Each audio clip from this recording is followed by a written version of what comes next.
अस्सलामुअलैकुम दोस्तों, मैं उम्मीद करता हूँ आप सब लोग ठीक होंगे।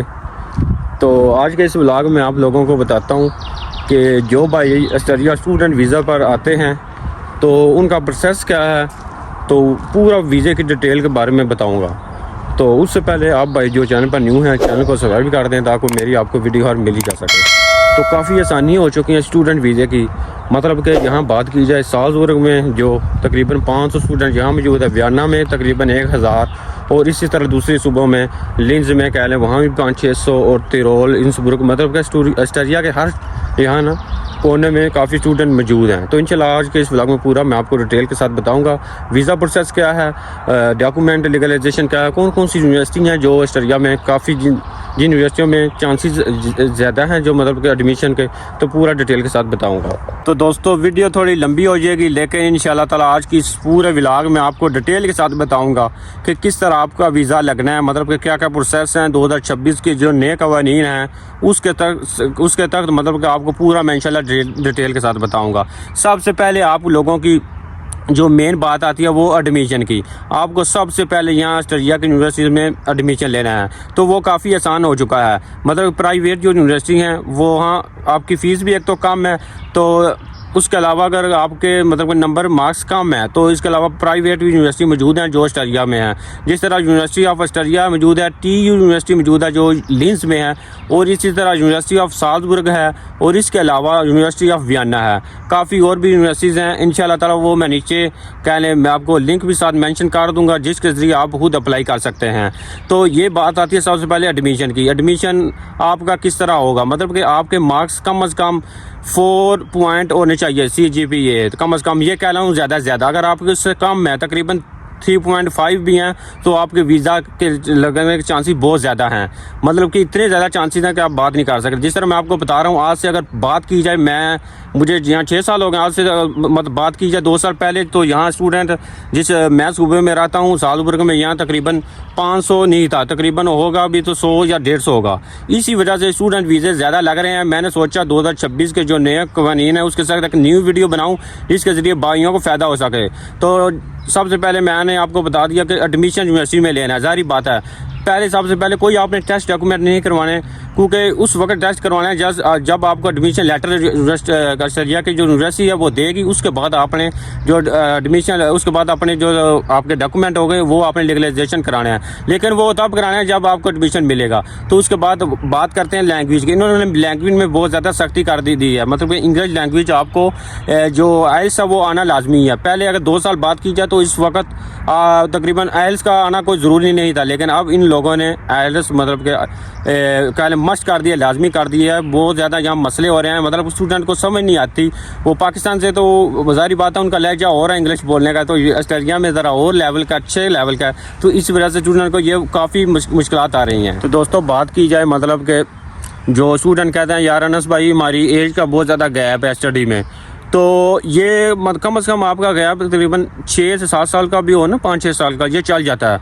यहाँ मेरे दोस्त काफ़ी बहुत ज़्यादा जो आ चुके हैं जिनकी एज मैं आपको अभी बता देता हूँ अंदाजे से, तकरीबन 30 साल भी है, 35 साल तक भी लोग हैं जिनकी शादियाँ भी हो चुकी हैं। तो शादी से याद आई, अभी ये न्यू ट्रेंड चल चुका है, जिस तरह UK में था अभी ये ऑस्ट्रेलिया में भी हो चुका है कि अगर लड़का या लड़की में दोनों में अगर पाकिस्तान से शादी की है तो एक का वीज़ा लग गया मतलब कि स्टूडेंट, तो वो अपनी वाइफ भी बुला सकता है। यहाँ काफ़ी बहुत ज़्यादा स्टूडेंट जो मेरे वाकफ़ के हैं, दोस्त हैं, उन्होंने अपनी ये वाइफ वगैरह यहाँ ऑस्ट्रेलिया में बुला ली हैं, मतलब कि बहुत ज़्यादा यार सहूलतें मौजूद हैं। लेकिन वाइफ उन दोस्तों की आएगी या उस बंदे स्टूडेंट्स की आएगी जो अच्छे पैसे कमाता हो यहाँ, मतलब कि इतने पैसे कमाता हो कि गवर्नमेंट को पता हो कि अपनी ये वाइफ यहाँ मंगवा सकता है। उसके बाद मतलब कि इतना खर्चा हो, तकरीबन यूरो की बात की जाए तकरीबन वो 1500 यूरो तक, तकरीबन 2000 यूरो तक वो अगर उसकी अर्निंग है तो वो इजीली अपनी वाइफ को यहाँ मतलब कि बुलवा सकता है। तो बहुत ज़्यादा यहाँ सहूलतें, और मतलब कि ये देखें ना कितनी और सहूलतें उन्होंने आसानी कर दी है। तो अगर बात की जाए मतलब कि वीज़े के मुताल्लिक़ के मेरे बहुत ज़्यादा दोस्त सवाल करते हैं, अनस भाई जिस तरह आप हाउस बिल्डिंग कर रहे हैं तो हम स्टूडेंट हाउस बिल्डिंग नहीं कर सकते। आप ज़रूर हाउस बिल्डिंग कर सकते हैं, लेकिन उसके लिए आपको सिर्फ लैंग्वेज जो रिक्वायरमेंट होती है वो B1 अगर किसी भी भाई ने पाकिस्तान से किया हो या ऑस्ट्रेलिया से किया हो तो उसके लिए आगे हाउस बिल्डिंग करना काफ़ी आसान हो जाता है, तो वो उसको मतलब कि PR यहाँ का ऑस्ट्रेलिया का मिलने में काफ़ी आसानी हो जाती है। तो दोस्तों अब बात करता हूँ कि कौन कौन से लोग यहाँ ऑस्ट्रेलिया में आ सकते हैं। तो ऑस्ट्रेलिया में आकर उनको मतलब कि ये ऑस्ट्रेलिया का वीज़ा किस तरह मिलेगा, PR जो परमानेंट जिसको रेजिडेंट बोलते हैं, वो किस तरह मिलेगा। सबसे पहले मैं आपको बताता हूँ, वो लोग आ सकेंगे जिनके पास अच्छे मार्क्स हैं, जिनके पास अच्छी डिग्री हैं। जिस तरह मैंने आपको पहले बता ही दिया है कि इतने नंबर लाजमी उन्होंने गवर्नमेंट ने लाजमी कर दिए हैं। काफ़ी सख्ती हो चुकी है, जाहिर बात है। तो काफ़ी ज़्यादा जो जब स्टूडेंट हों जिस मुल्क में भी, तो उस मुल्क में ज़्यादा सख्ती हो जाती है। तो जिन भाइयों के अच्छे नंबर हैं, अच्छे मार्क्स हैं, तो वो इंशाल्लाह ऑस्ट्रेलिया में ईजीली आ सकेंगे।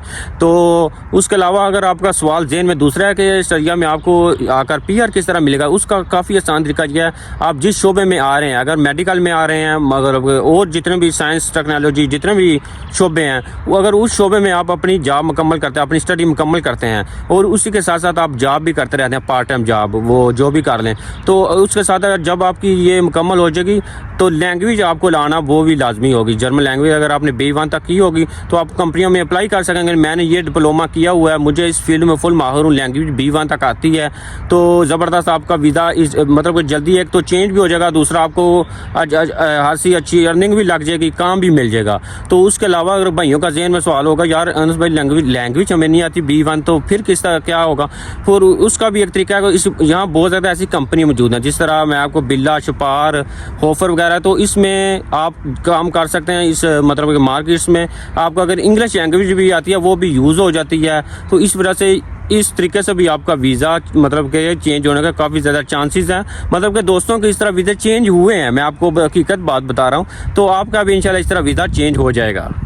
तो दोस्तों अगर बात की जाए मतलब कि बैंक स्टेटमेंट की, तो बैंक स्टेटमेंट इतनी आपके पास होनी है स्टूडेंट वीज़े के लिए कि अगर आप यहाँ ऑस्ट्रेलिया में आ सकें, मतलब कि आप यहाँ आकर रह सकें, आपके पास इतने पैसे हों कि आप बैंक को शो करा दें, तो वो कोई इतना बड़ा इशू नहीं होता। वो आप और भी बहुत ज़्यादा तरीके होते हैं कि दोस्त किसी के पास पैसे लेकर वो बैंक के अंदर आ सकता है। तो इसके अलावा आपके लिए एक कह रहे हैं एप्लीकेशन आपको चाहिए, लेटर चाहिए रहायश का, वो ऑस्ट्रेलिया से मिलेगा, जिसे मेडल सेटर बोलते हैं जर्मन में। तो वो भी मैंने काफ़ी स्टूडेंट्स को लेकर दिए हैं। तो इंशाल्लाह जिस भाई को ज़रूरत होगी, तो वो आप मुझे SMS कर सकते हैं, तो मैं आपको भी इंशाल्लाह तरह वो लेटर वगैरह मैं आपको इंशाल्लाह लेकर ज़रूर दूँगा। तो अगर आपके जहन में कोई भी सवाल हो स्टूडेंट वीज़े के मुताल्लिक, तो आप मुझे नीचे कमेंट कर सकते हैं। इसके अलावा आप मुझे इंस्टाग्राम पर SMS कर सकते हैं, ईमेल कर सकते हैं, अपने डॉक्यूमेंट भेज सकते हैं, तो मैं आपके चेकअप कर सकता हूँ, आपको इन्फॉर्मेशन भी आगे भेज भी सकता हूँ। जिस कंपनी में आप कहेंगे या जिस जगह भी आप कहेंगे, तो इंशाल्लाह आपकी पूरी हेल्प करूँगा। तो बाकी सब लोग दुआ में याद रखिएगा। अल्लाह हाफिज़।